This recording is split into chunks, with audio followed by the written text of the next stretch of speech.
Well, hello and welcome to a preview of Super Region 3 Playoffs 2023. I'm Brandon Meisner along with Tony Nicolette, and we are going to talk about Super Region 3.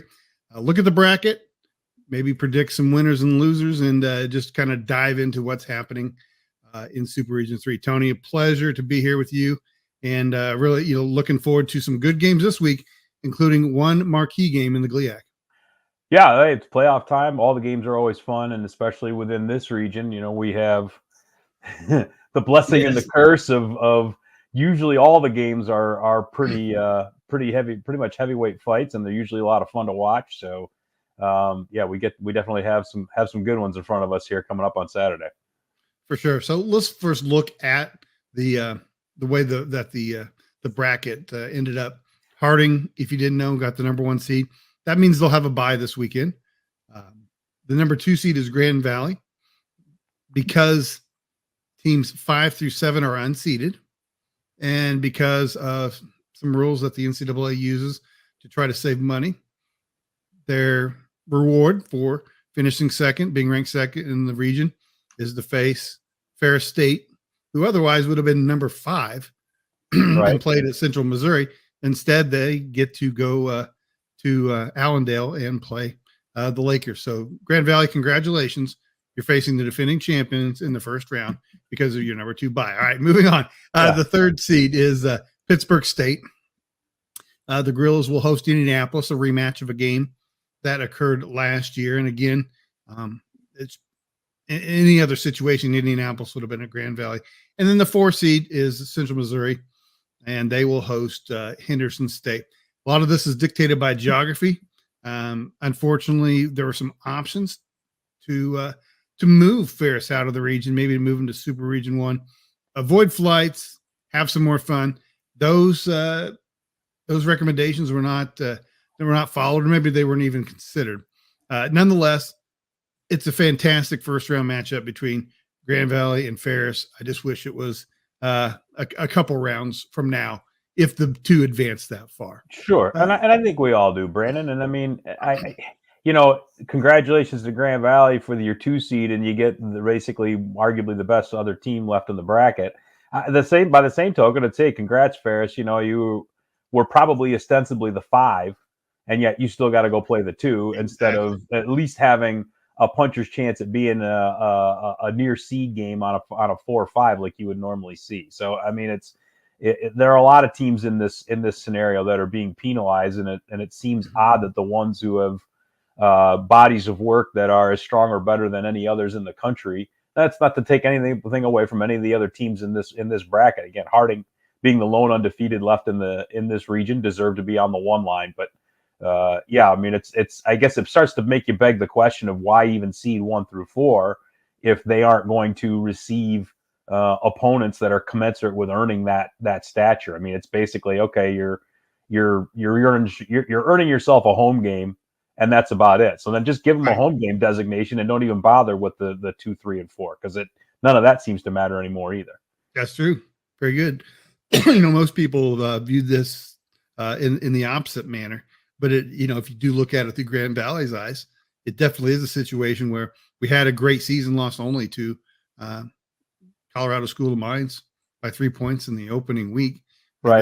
This is our thanks. This is our reward. Yeah, for that. And that's a game that clearly Grand Valley easily could be undefeated at this point, but they're not.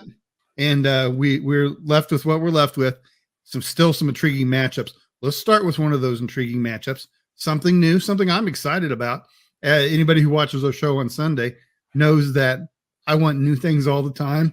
Yes. Excuse me. Don't like repeats. And this is an interesting game for me. Henderson State from the GAC will face Central Missouri from the MIAA. This is a team, Central Missouri, that has maybe the best quarterback in the country. Certainly a player who is likely to be one of the finalists at minimum for the Harlan Hill Award. And he's thrown for I think 4,000 yards this year, 4,200, and it's been an incredible season for Zabrowski. Zach Zabrowski, the quarterback at UCM, but they're not limited there. They got players all over the place. If you look at the all MIAA honorees, they have 1, 2, 3, 4, 5, 6, 7. I think it's 7 members of their offense are first or second teamers. And they Arkell Smith is a wide receiver that is a threat for Central. Jack Pospisil is also an MIAA honoree, and as well as DeMarcus Gregory, who I was extremely impressed with, a 6'6" target, a wide receiver. Hard to defend guys that size, Brandon. And I think the thing that stuck out to me the most about this group is, you hear about Zabrowski and all the work that they're doing in the passing game, and yet Marcellus Hawkins is still 1,000 yards back. Right.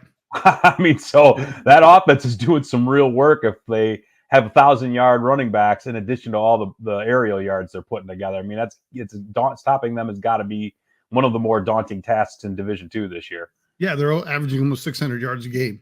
It's incredible.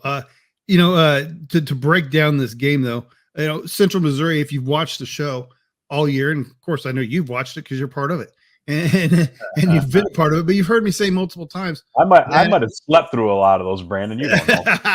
But I said, the defense will be UCM's Achilles heel, or the defense will be Central Missouri's limit to how far they can go in the playoffs, how well that side of the ball plays. Because of the Central offense, I don't think it's realistic to think that they can go and have a shutdown defense, because a lot of times the offense might only be on the field for 3 to 5 plays and they're already in the end zone. Sure. And you're going to face way too many plays as a defense with that offense on the other side of the ball, with those capabilities. But they're a defense that's given up, 27 points a game, something like that. High 20s, and they're going to have to be opportunistic. The most intriguing thing about this game for me is, a number of things, I guess. Henderson gets in at the last minute. They weren't even on the page, and now they're in the playoffs. But they have a pretty good resume themselves, and was a team that I thought should make the playoffs when it started. They have a good quarterback as well, a guy who was named second team all conference, but a lot of people think he should have been the first team all conference. And Andrew Edwards threw for 2760 this year. And he's got a 174 efficiency, which I've always been a fan, of efficiency ratings. They've got some guys all around. I think they're not nearly as explosive, or not as explosive as Central Missouri. But I also don't think they have to be, because I think they've got a very interesting defense, Tony. And if you look at the defense, they had 17 players that have recorded a sack. Now, they might not have a guy who's a 15 or 12 sack guy, but they just rotate and get to the quarterback. I think that might be the key in this game. Can Central protect against the Henderson State defensive line? Can Henderson State's defense get home and cause Central to get off schedule, or even face big 3rd and longs? If they do that, they have a chance. If they don't, I think this is a Central win. Sure. Do you disagree with that, or do you have any other thoughts on that? No, I think that's 100% accurate. I think that's the big question mark that I think a lot of us, both within and outside of the region, have is. And you're certainly uniquely qualified to speak to this. It just seems like defense this year in the MIAA had a little bit more of a premium on it than maybe in years past. I mean, that's one of the ideological things that come along with talking about the MIAA, or these big, stern, tough defenses that don't give an inch. And there were a lot of teams in this league scoring a lot of points this year. And so, are the offenses just that fantastic that they're overcoming those difficult defenses, or is the defensive play just maybe a step behind where it has been traditionally? And if that's the case, what does Henderson bring to the table that maybe Central hasn't seen thus far? And so, certainly, any sort of high-powered offense is going to be predicated on the quarterback's ability to make their reads, feel comfortable in the pocket, be able to make clean, good decisions. and obviously a defense's ability to disrupt that is what's going to be key.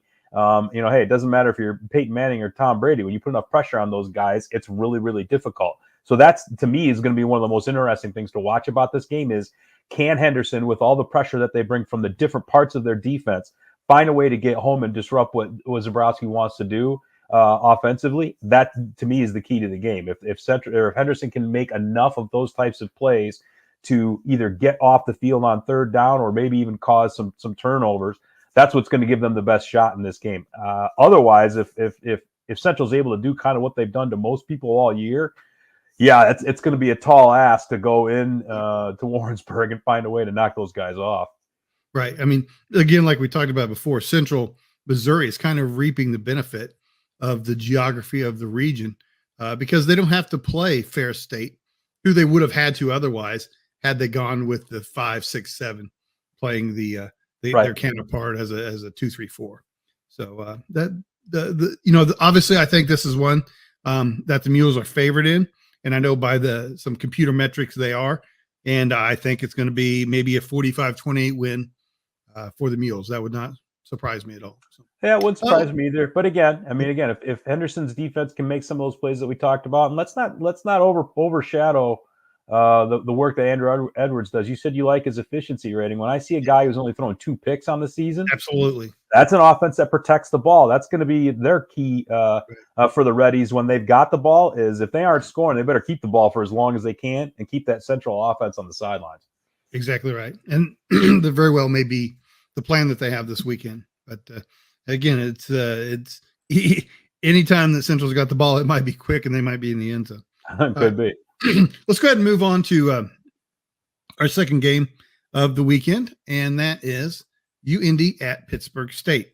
It's Pittsburg State's the number 3 matchup, and I feel like we could try to break this one down too much, but to me, and maybe I'm surprised, maybe I'll be surprised, but I just feel like this is a Pitt State win. I saw the game last year.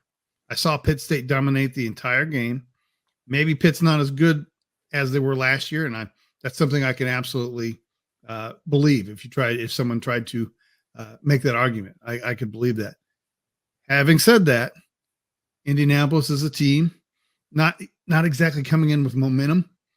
Yeah, and it just feels like this is a game that could be a big win for the Gorillas if Chad Dotson is healthy. He's a second-team All-MIAA quarterback, and he plays for the Gorillas. In your opinion, if my contention that Pitt State should win and might win big, what does Indianapolis need to do in this one in order to stay in the game and have the chance for an upset? Well, I think it's going to start and stop with how well Gavin Sukup plays at quarterback for Indianapolis. Obviously, if he has a solid game, I mean, he's a 66% completion guy. So, I mean, he knows how to get the ball to the right place at the right time. And similar to the last game we were talking about, if Indianapolis can put sustained drives together, hey, man, if he's completing 66% and some of those basically equate to long handoffs, right, and you're not necessarily pushing the ball vertically all the time, you're just methodically moving the ball down the field, that could be the type of thing that I think could frustrate a Pitt State team, especially if they don't have Dotson, because that offense is going to need rhythm in order to do what it does. I think for me, the one thing that strikes me, though, is you say that Indianapolis is coming in, not necessarily with a ton of momentum. I wouldn't necessarily classify Pitt State coming in with a lot of momentum either. I mean, they did just lose to Missouri Western a couple of weeks ago, and then after turning over Central Oklahoma, what was it, 6 or 7 times this past Saturday, to only win by 10. Very true. That's I think these are 2 teams that are actually both coming in maybe a little on the schneid, so to speak, and so it's I don't think either one of them has an advantage in terms of how strong that they're performing on their way in. But yeah, again, certainly Pitt State's body of work throughout the entirety of the year certainly seems to give the advantage. Again, Indianapolis, and I don't want to disparage them, but their strength of schedule numbers were just far from impressive. In the number of quality wins that they had was pretty limited, and like we were talking about on the show this past Sunday, I mean, barring the upsets that we saw this past Saturday, they were likely going to be an earned access participant in this bracket, and that's with only the one loss. So, obviously their resume doesn't purport them as being an entirely strong opponent, but hey, it's the playoffs, man. It's win or move on, or die, go home. And those kids could come in, the Greyhounds could come in, just be all jazzed and ready to rock. And I think, another key difference, you referred to last year's game, Indianapolis's offense last year kind of centered around Toriano Clinton. And I think they're a little bit more diverse this year. So I think the fact that they might have a slightly different offensive approach could pose some challenges for Pitt State that maybe they didn't see last year. Again, we talked about Gavin Sukup, and John Lewis has had a nice year at running back for the Greyhounds as well. So, I mean, it's not like they still can't run the ball, but it's not, again, their offense isn't sort of predicated on that one guy being, kind of the linchpin for everything. I think they're a little bit more diverse this year. So, this is going to be an interesting test for the Pitt State defense, and we'll see what they're up to challenge wise. And again, I whether Dodson plays or not is going to be a critical factor. I think this game gets more interesting the more we talk about it. Well, let me throw one other thing into that.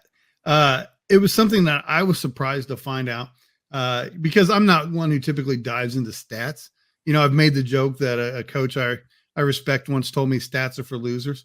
It's usually what the team that just lost usually talks about. But if you look at that, Pitt State has only gotten to the quarterback, meaning a sack, 12 times this year. That is 139th in the country. And that's a shockingly low number for a team that I think would be considered to be a really good defensive team.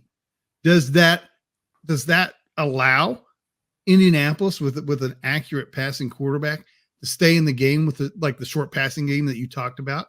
Is that an opportunity for the Greyhounds there? It's hard to argue the idea, and I guess I applaud you for your stat savvy, because that is one I did not have coming into this, and suddenly I feel so ill prepared, Brandon. I think that paints a story. Now there's something that, and again, I don't watch enough Pitt State to know exactly how they're going to market every week in terms of their defense. Pressure might not be their primary lever for trying to defend folks. So let me caveat that too, Tony, because some D coordinators don't care about the sack. All they're trying to do is disrupt the quarterback's feet. It could be that simple. Yep. And force an incompletion. Sure. A third down incompletion is the same as a third down sack. Your offense has the ball again, and so that might be the case. But I just thought, for a team so highly regarded as a team that just controls the ball on offense and plays defense, that was a shockingly low number to me. I would agree. And when you said it,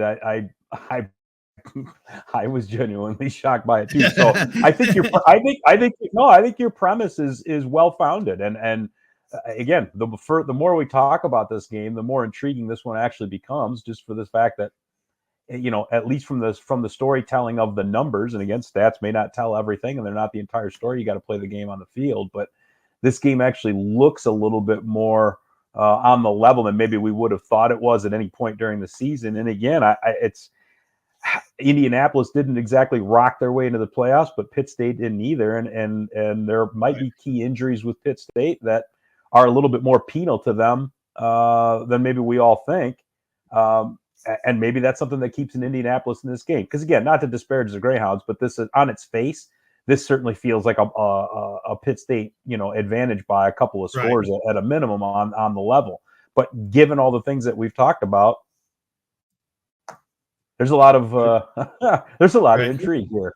Yeah. Anyway, but I just, playing the who loses the who game, it's just hard to imagine Pitt State losing a game to somebody who lost to McKendree. It's just hard, but nonetheless, it is what it is. So McKendree and Hillsdale were two of the hottest teams in the country at the end of the year. Brandon, don't kid yourself. Well, McKendree accepted a bowl invitation too, so at least they have that. You start 0-5 and you finish 5-5.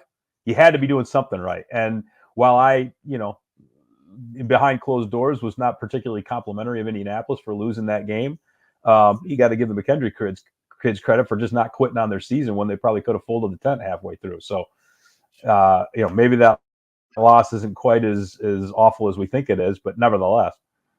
All right. Well, let's transition now. And, as one of the hosts of Inside D2 Football, you're expected to know about football across the country. But certainly your area of expertise, more than any of the rest of us, would be the GLIAC. And that is the site of this week's Game of the Week in Super Region 3, and probably might be the game of the week in the country. If not for West Georgia and Delta State, that'd be the only one who could really, make the case that would be an equal game of equal consequence. But Probably. Fair State is going to play at Grand Valley, a rematch of a game played earlier this year where Grand Valley was up big, was not up so big, and then won it by a nice margin at the end of the game. So we'll obviously spend the most time with this. It's what you're most familiar with, and it is the game of the week. Coming into the game, what is different than the last time these two teams played? First of all, that's the first thing I'd like to talk about. Has anything changed much for either team? That's actually a really good question. The answer could be no. And that's kind of where I'm leaning, as a guy who has seen both of these teams in person since that game. And of course, I watch the replays as much as I can as well, and I try to study the plays more from just what are the tendencies, what are types of things are we seeing? I don't know that I would pin anything to be markedly different. And I think that's probably what the coaches would hope everyone would think, right? Because they want everyone to think that that's going to be the same stuff. And then whatever, things they've concocted to surprise their opponent are going to be just that, a surprise. But I mean, if you watch the way these two teams have played since, I would say that Grand Valley offensively has continued to produce at a high level. Ferris has continued to produce at a high level. Defensively, both teams have shut down the teams that they should have pretty convincingly. And they've both had, good wins on the road against quality opponents and good wins at home against quality opponents. So we all talked about on the Sunday night show that, this is not going to be the same game, and I don't think it will be. But again, for me to sit here and pinpoint what have these two teams done to look markedly different, I wouldn't say much, because they basically, since that game, have neither of them has played a close game. I suppose one could argue that, Ferris being down 10-7 at Davenport a couple of weeks ago is the only maybe qualifier there to that statement. But they pretty much, ran away and hid in the second half and took care of business in that game. So, again, nobody's been even close to being within double digits of either of these teams in the last 4 or 5 weeks since that midseason clash in Allendale. So, to me, this feels like two teams who have taken a look at that game, said, all right, it's what it is. It lives in the past. We got to take care of each week moving forward to get to the playoffs. And then whoever we draw, we draw. They just wound up drawing each other in the first round. And we've all complained and expressed our frustration with the idea that, arguably two of the top, certainly they're the number 2 and 3 teams in our poll. They're 2 of the top 5 in the coaches poll. How two teams that are believed to be that good nationally end up playing in the first round certainly seems like you're not getting the best possible product. But I suppose there could be, people who contrarians who might say that, hey, getting a game like that in the first round is what playoff football is all about, and it's how it works, and roll them out and get them going. So hey, it's the game's on, and off we go, right? Well, I would love to take on anybody who wants to make that argument, but let's talk about the teams now. I didn't say I was making that argument. I know you weren't. I know you weren't. It was a theoretical argument. So, Ferris to me is a lot different than last year. There are some folks that might not pay attention to any team but their own for most of the regular season. Maybe their seasons are done. Now they're paying attention to the playoffs. And they remember Ferris 2 years ago, a team that would just ran over everybody. Nobody could – it seems like nobody could touch Jared Bernhardt, much less tackle him. Last year, not as quarterback run dependent, but they ran the ball very well last year. This year, I'm just not seeing that same kind of efficiency on the ground. And they've outside of Golker, but they've become like a pseudo passing team. What is your evaluation of what they're trying to do schematically on offense? I think that might be a fair assessment, Brandon, from the standpoint that I think one of the things that we're seeing this year is a much greater reliance on the quarterback rotation than perhaps in other years. I mean, obviously, when Jason Vanderlaan was the guy, he was the guy. When Reggie Bell was the guy, for the most part, he was the guy. When J. Drew Campbell was the guy, for the most part, he was the guy. And even with Jared Bernhardt a couple of years ago, when he was healthy, more often than not, he was intended to be the guy. And over the last couple of years, even though they've always been comfortable using multiple quarterbacks, it almost seems like that's their go-to-market strategy this year. And you've seen a very even mix of Malik Mitchell and Carson Gulker. And over the last handful of weeks, you've even seen a lot of Trinidad Chambliss. And I think part of that stems from, I haven't heard anything formal, but just you watch mannerisms and how things go. It seems like Carson Gulker hasn't been the healthiest over the last handful of weeks, which is maybe part of what necessitated him playing so much last year as a freshman, was that Malik Mitchell was struggling with his health throughout a lot of the season. And so I think just over these last 2 years, there has been a little bit greater emphasis on being able to do multiple things with multiple guys. But I will say that I think you're onto something from the standpoint that when Malik Mitchell is in there, for his athletic and big and strong as he is, he doesn't seem to run the ball quite as much. So that could be something that Ferris tries to do more this year or in this game. When Gulker's in there, there is a little bit more run emphasis, and it's a much more of a power type run than it is any sort of of the typical ski gun type stuff that you would normally we're used to seeing from Ferris. So I mean, it is a little bit more of a pass-centric offense. But then if you look at the number of passes that they throw in a game, it still isn't very many.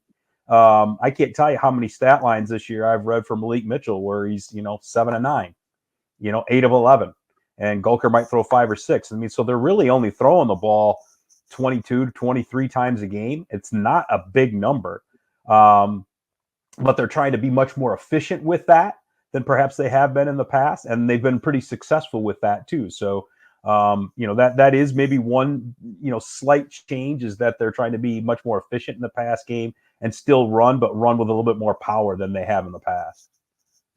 Do you know who the leading rusher for Ferris State is? If I had to hazard a guess, I would say it's Carson Gulker, but you would guess correctly. So I thought that was that when they put Taylor at running back last year, I thought it changed their team and made them really dynamic and really good. And I don't feel like they don't quite have that explosiveness this year. But obviously there is a very good team who's still moving the ball at a very effective level. So let's talk about their defense. Let's talk about their defense. At the beginning of the year, you didn't think, or one didn't think maybe they would be any good because they lose Caleb. You know what? That's a sloppy, lazy way to say that. One didn't think they would be as good. Okay. They lose Caleb Murphy. He's in the NFL. Didn't think Oladipo was coming back, only to find out late in the summer that he was indeed back. And Olario Oladipo has been a really good player for them this year. Got 9 tackles for loss and 5 sacks. The defense, though, I think is a defense that can be had, but can also make big plays. Give me, an outsider to the GLIAC, your observation, your opinion about the Ferris defense. So I think their defense might be deceptive in how much better it is than people want to give it credit for, because yes, okay, when guys like Caleb Murphy, graduate, and they had a couple of corners last year whose names are escaping me, and I feel terrible that's happening. you think maybe things are going to drop off, but gosh, when you look at what they had coming back on their front this year, you mentioned Oladipo, they got the transfer in Victor Nelson. Yep. Ian Hall is another guy who's been there for on a 6th or a 7th year, and hey, that front is still every bit as formidable. Are they as dynamic and explosive and playmaking as maybe they were with Murphy? Okay, that's he's a generational talent. I mean, how many D2 guys are actually with the team for a couple of years and doing as much work as they did and going on to the pros? It doesn't happen often. And then, obviously losing Connor Neal through the transfer portal hurt him a little bit in the middle. But I mean, having Justin Payute and Sean Stevens in the back end, they still got guys who can make a lot of plays, man. If people didn't know, Sean Stevens was a first team Elite 100 player at West Liberty last year. So, he was well thought of by us. So that was absolutely. a heck of a pickup. Yeah. Yeah, absolutely. And he almost single-handedly kind of got him over the hump against Davenport a couple of weeks ago too, by ripping off that kickoff return to start the third quarter and then getting a pick six to start the fourth. So when you looked at their roster coming into the year, you knew they were still going to be able to make plays. Now, with that said, have there been some things that teams have maybe found formulaically in ways that they can block and attack different spots of that defense and maybe move the ball a little more effectively than they have in past years? You've seen a little of that in spots, I think. There've been some games where teams have been able to put decent run totals on them, and a couple of games where we've seen people put decent pass numbers on them. So, were they as just all staunch and hard to get past as they were last year? Yeah, maybe not statistically, but boy, they still slow a lot of people down, and they still keep a lot of people under thumbs. Even when their offense might not be clicking as well as it could in other spots. All right. Well, let's talk about Grand Valley, and I have a bit of trivia for you, Tony. Do you know what team? Would you know what team? Since I sprung the Ferris trivia on you, do you know what team is leading the country in yards per play? Well, if you're asking me within the context of Grand Valley, I can only assume that it's Grand Valley. But if you're going to ask me it off the cuff, I would probably presume that it's either Central Missouri or Colorado Mines. But I'll be prepared to be incorrect.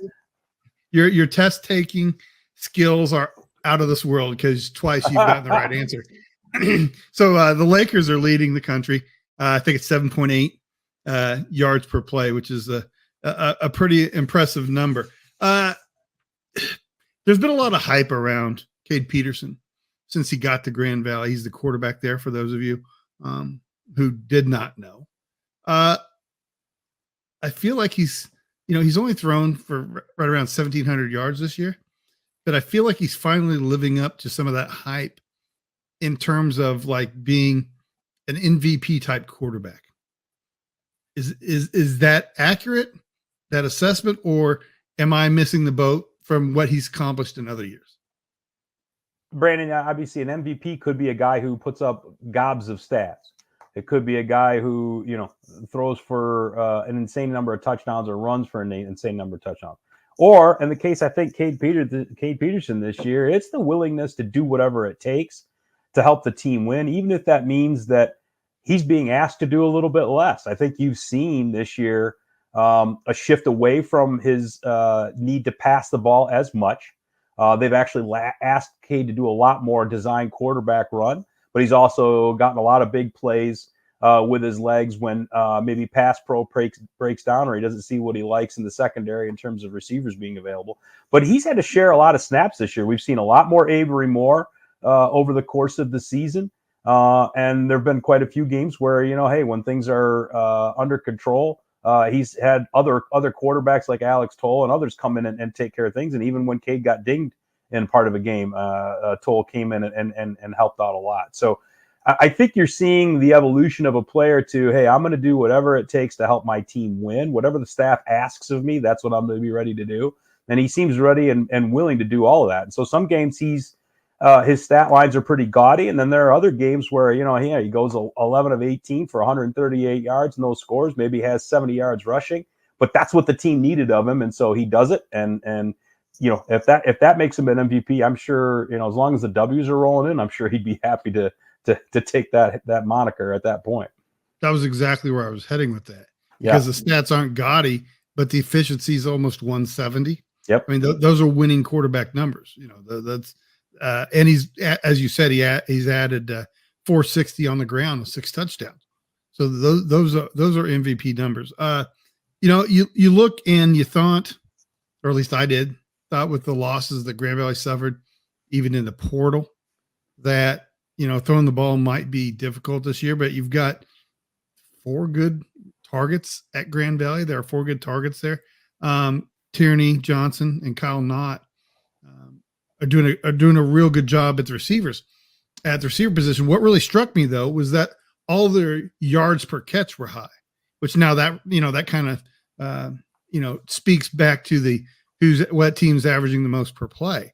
But if you look at that, Tierney averaging 17 a catch, Johnson at almost 20 a catch, and then Knott at almost 17 a catch. What have they done that it's allowed, or what's going on that they're averaging so many yards per catch?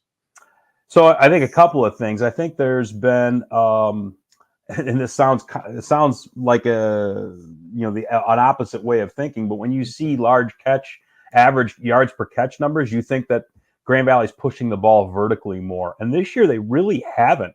That used to be such a staple of the Grand Valley offense. And it's still something that they leverage, but they're a little bit more, I think, less reliant on it, maybe a little more strategic about it. I think one of the things that they're able to do is get the ball to these guys in space, and then let them get yardage after catches. And I think that's what you're starting to see a lot more of from those guys is, first guy's not getting them down, or the ball has gotten to them in some sort of space at full speed, and they're able to use their athleticism to make plays and extend the lengths of those plays, from there.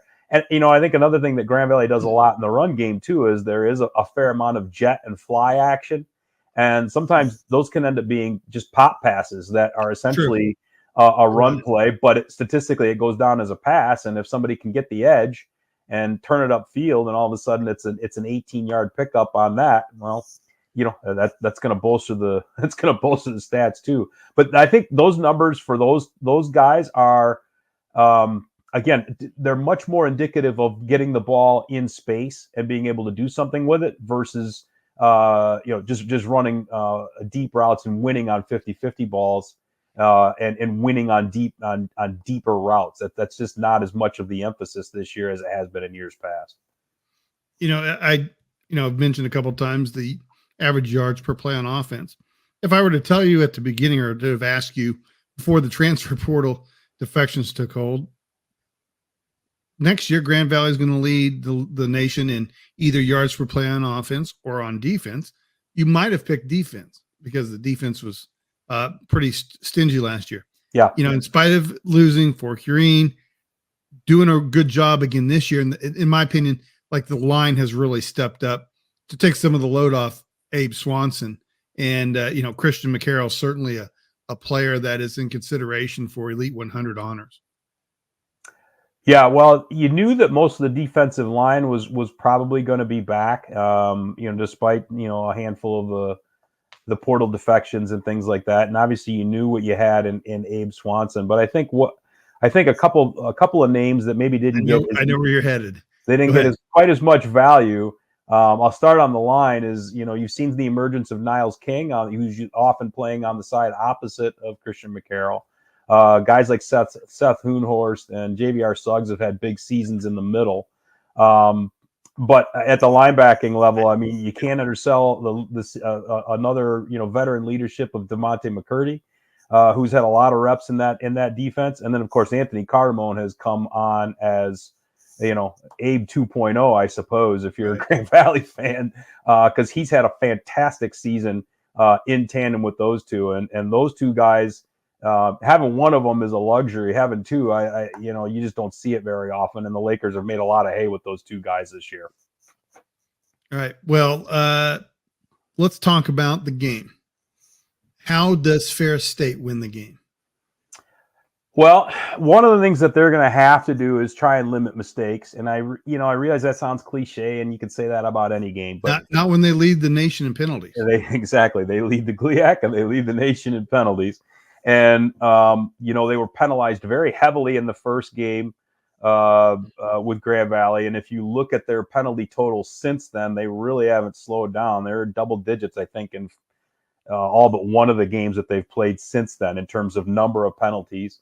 And they, are well over 100 yards in most of those games in terms of the number of yards that they're penalized. So that kind of thing is going to have to be something that they address. I don't know how you do it on a 1 week basis. Right. I guess it depends on what type of crew comes in and calls that game.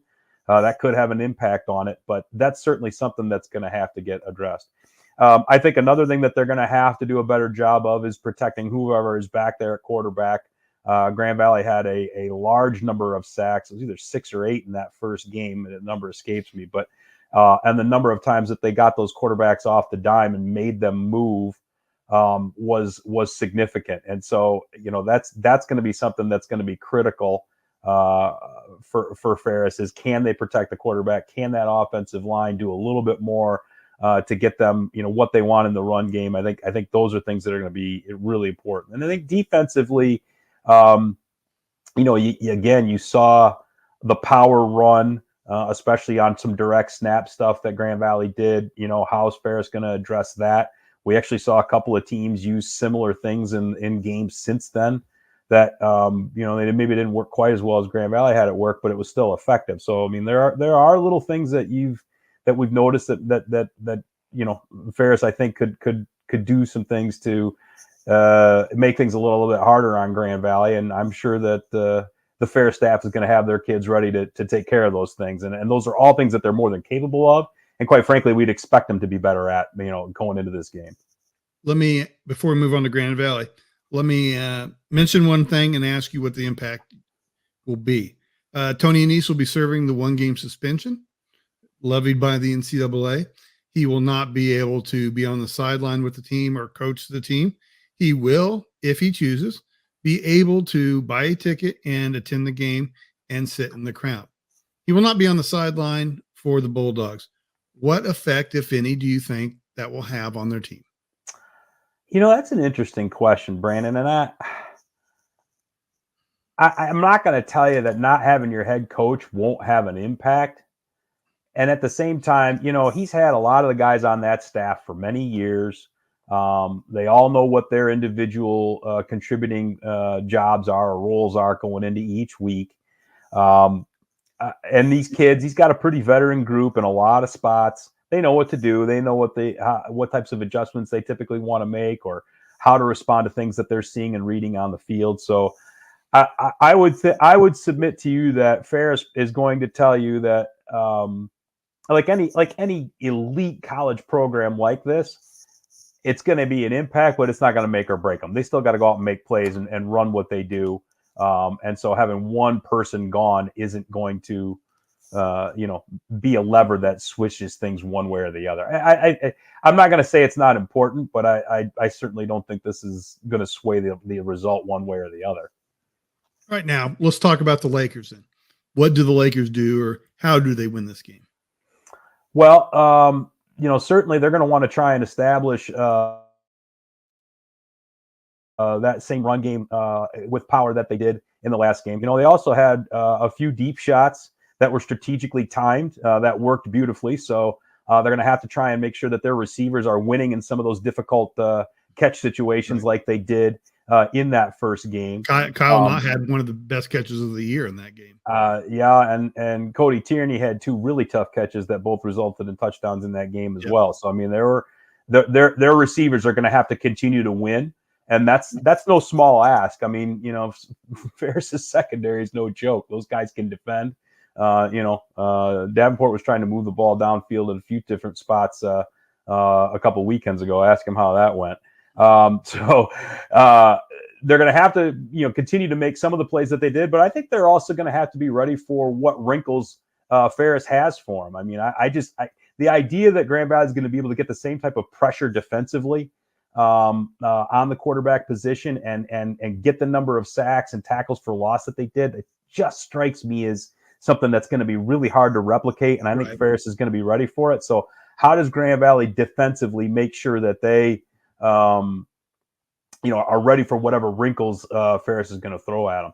And I think the other thing too is Grand Valley's talked all year about trying to kind of be a little bit more consistent. They've done a great job jumping on teams early and finishing them off late, but that middle section of the game, there's often been some lulls, and we saw that in the first game where a 5-score lead was quickly down to 1. Avoiding that is going to be key, and I think the other thing too is Grand Valley's going to have to be ready in this one to take an initial punch. The idea that they're going to jump on Ferris again like they did with everybody else this year, if Ferris is able to get an upper hand early, which I think is obviously what they're going to try to do, how well do the Lakers handle that? So I think being able to deal with some adversity, which other than that 4-score comeback that they let Ferris have a few weeks ago, Lakers haven't faced much adversity since week 2. So, their ability to take an initial punch or a counter punch, again, which they really haven't had to do in the last month and a half, that's going to be critical for them, I think. All right. Well, the computer models, Massey, say it will be a 34-30 win for the Lakers. I am going to predict a 38-28 win for Grand Valley as they will move on and host the winner of Pitt and Indianapolis. So something to be aware of this year, unlike forever, any stream used to be free of the playoffs. In fact, companies that charged for it could no longer charge for it in the playoffs. It's different this year. Huddle, company HUDL, bought the rights to the playoffs through the quarterfinals. There are 2 options that you have. We're just sharing this with you right now. This is not an advertisement for Huddle, but this is just an attempt to be helpful to you. So I don't want you wanting to watch this game and then all of a sudden in the last 5 minutes before it starts, realize you've got to go purchase the rights to watch it and miss something that you might have otherwise watched. So there are 2 different options. One is $10 per game. The other option is $20 for every game through the quarterfinals. So basically you miss out on the semifinals and the championship, and that would be all that you miss. But this is, again, just a public service announcement so that you know what's going on and so that you are not scrambling at the last second to try to get access to the playoffs. So, we've complained a lot, Tony, and we've dissected a lot. No matter what, and I'm going to continue to push this issue about the way that things are seated. I'm not giving up. I know others are not giving up, and I'm hearing more and more momentum towards getting this fixed, and that makes me happy. Having said that, no matter how negative we might be about the way the bracket turned out, we have certainly a few really good games and a great game to look forward to this weekend. And I think it should be a fun weekend. Yeah, Brandon. I mean, we've been thankful for how many years now, right? That at least, while we may not agree with how they come up with the bracket, there's a bracket, right? For years and years, and we're Gen X type guys, who grew up with, my gosh, you got bowl games and they're fun and whatever else, but you're always going, well, why are they deciding this with people who vote? Why does the Associated Press get to decide who wins the title? And I remember some years where you'd see teams catch fire the last half of the season and they'd run themselves out to 10-1 and trounce somebody in a bowl game, and you think, man, that was the best team in the country, but they finished number 8 in the polls. No chance to prove it. Like, what a bunch of nonsense. So the fact that we've always had a bracket is a luxury that I don't discount, and I'm always grateful for it.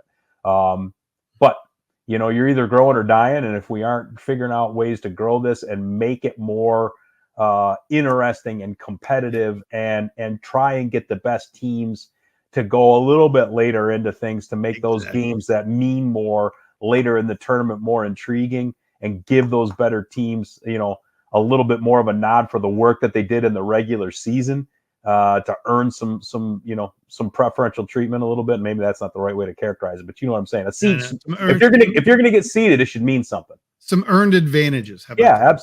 Absolutely, and that's no different than how the pros do it, right? I mean, hey, the team that earns home field advantage throughout the playoffs did a lot of work during the regular season to get to that spot. So, it only seems right if we're going to bother using seedings at this level too. It should mean something similar. All right. Well, again, visit the website this weekend. You can there'll be links to all the different games, and of course, you can see the scores there. Remember to watch us on Sunday night on Inside D2 Football, and we will be back next week to preview round 2 of the Super Region 3 playoffs. For Tony Nicolette, I am Brandon Meisner. Thank you very much for watching.